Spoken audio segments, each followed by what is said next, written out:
Halo teman-teman semua, Assalamualaikum warahmatullahi wabarakatuh. Selamat datang di channel kami, channel Sekolah Bidan. Nah, di channel ini nantinya akan dijadikan tempat untuk sharing ilmu dan pengalaman kami selama kuliah di jurusan kebidanan. Untuk video pertama kami akan membahas tentang sistem reproduksi pada wanita. Untuk lebih lengkapnya, selamat menyaksikan. Anatomi fisiologi pada kehamilan. Nah, ini merupakan gambaran sistem reproduksi pada wanita. Yang sebenarnya sistem reproduksi wanita itu dibagi menjadi dua, yaitu bagian interna dan bagian eksterna. Bagian internanya terdiri dari vagina, serviks atau leher rahim, ovari yang disokong oleh ligamen-ligamen ovarium, uterus, dan tuba fallopi. Sedangkan untuk bagian eksternanya terdiri dari mons pubis, labial mayora, labia minora, vestibulum, sampai kan anus. Nah, yang pertama kita akan membahas tentang sistem reproduksi interna. Yang pertama kita bahas yaitu ovarium. Jadi ovarium sendiri terdapat pada dua bagian, yaitu bagian kiri dan bagian kanan. Fungsinya ada dua macam. Sebagai kelenjar eksogrin, ovarium menghasilkan sel telur atau ovum yang akan dibuahi oleh sperma. Yang kedua, sebagai kelenjar endokrin, ia berfungsi untuk menyekresikan hormon estrogen dan progesteron yang ada di dalam tubuh. Strukturnya ada dua lapisan bagian dalam dan bagian luar. Bagian terdalam disebut medula, yang terdiri dari pembuluh darah, syaraf limpatik, serabut syaraf, sel-sel otot polos, dan sel-sel jaringan ikat. Sedangkan bagian luarnya disebut korteks. Ia mengandung folikel-folikel dan sel telur yang tertanam dalam stroma. Nah, kemudian ovarium juga terbagi menjadi beberapa bagian. Yang pertama yaitu TK eksterna dan TK interna. Di antara kedua membran tersebut terdapat pembuluh darah, kapiler, dan syaraf. Kemudian yang kedua yaitu sel telur di dalam kantong TK interna. Secara umum setiap sel telur menyusun diri membentuk folikel-folikel. Yang ketiga terdapat oogonium, yaitu sel telur termuda dan terkecil terletak di bagian tepi ovarium. Inti merah muda dan sitoplasma biru merata. Yang keempat, oosit kembang, ukurannya lebih besar dari oogonium. Sitoplasma menjadi biru seperti bergelembung sampai kemerahan dan terletak di bagian tengah. Yang terakhir yaitu oosit 1, ukurannya paling besar dari sel telur lain. Yang kedua yaitu tuba fallopi. Tuba fallopi sama seperti ovarium, memiliki dua bagian, di bagian kanan dan di bagian kiri. Nah, apa sih fungsi dari tuba fallopi? Jadi, tuba fallopi itu berfungsi untuk mendorong ovum dari ovarium ke uterus atau ke rahim. Nah, selain itu, tuba fallopi itu biasa disebut sebagai tempat konsepsi. Kemudian, bagian-bagian dari tuba fallopi yang pertama yaitu pars interstitialis, yaitu bagian yang berjalan dari dalam uterus sampai ke ujung tuba. Kemudian isthmus merupakan bagian yang pertama keluar dari dinding uterus. Ciri-cirinya yaitu merupakan rongga yang lurus dan sempit. Bagian yang ketiga yaitu ampula atau yang biasa disebut pars ampularis, merupakan bagian yang paling lebar dan berbentuk huruf S. Nah, bagian terakhir merupakan infundibulum, yang ujungnya itu terdapat rumbai-rumbai yang disebut fimbriae. Kemudian yang ketiga yaitu uterus, atau yang biasa dikenal sebagai rahim. Jadi, rahim pada wanita itu ukurannya kurang lebih 7,5 sampai 5,5 cm.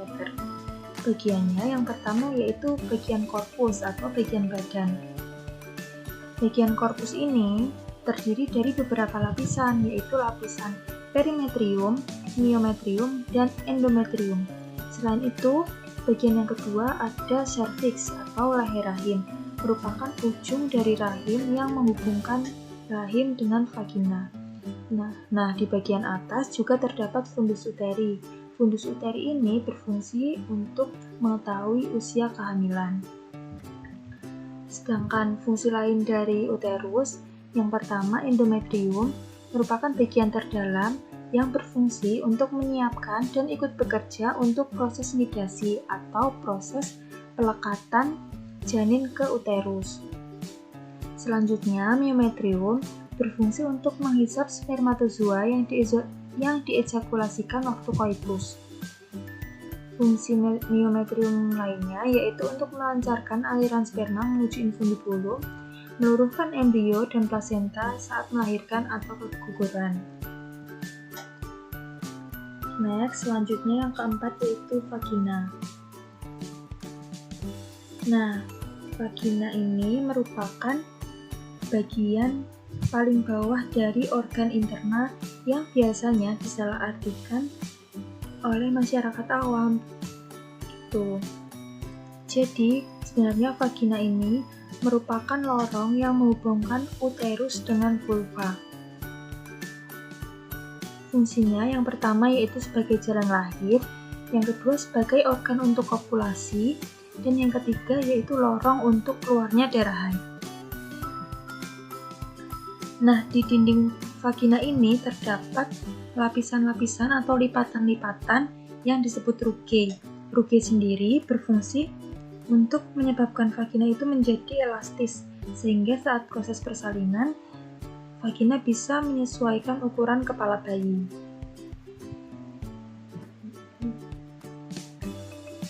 Selanjutnya kita bahas organ reproduksi wanita bagian eksternal. Yang pertama ada vulva. Nah, biasanya orang-orang awam salah menyebut vulva ini sebagai vagina.